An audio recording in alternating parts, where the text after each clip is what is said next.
dive deep into yourself, because awakening, what I learned about awakening is about asking questions. That's right. And asking open-ended questions. Because sometimes we ask the question like, what is the solution to this problem? And that's a good question, but sometimes you need to say, what are the solutions to this problem? Because when you're looking for one thing, you find one thing. When you're looking for a lot of things, you find a lot of things. That's right.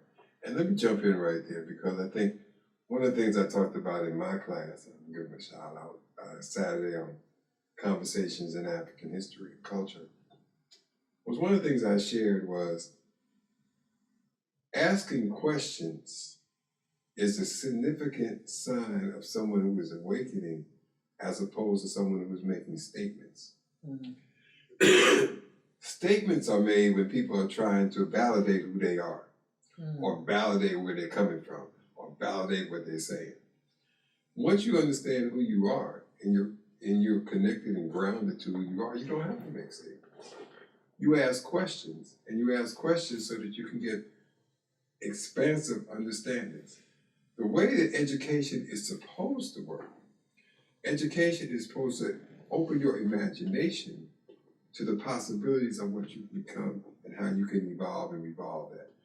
One of the things as a history teacher, which is why I shared with some folks the other day, you cannot teach African history from a European perspective. And the reason you can't is because in the European perspective, it's always just trying to deal with statements. It's always just trying to deal with who shot who and who destroyed this and so forth and so on. In the African understanding, it's always dealing with questions. Why is the stars there? What do the stars do? How do they interact?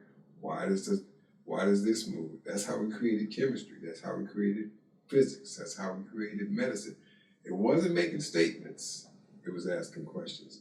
When you're asking questions, it's a mindset that says, now I'm here to learn from everything in my environment, and so I'm asking questions rather than making statements, and I am confident that the creator of the universe and nature will send me the things that I need so that I can take those tools and grow and become what it is that the creator intended for me to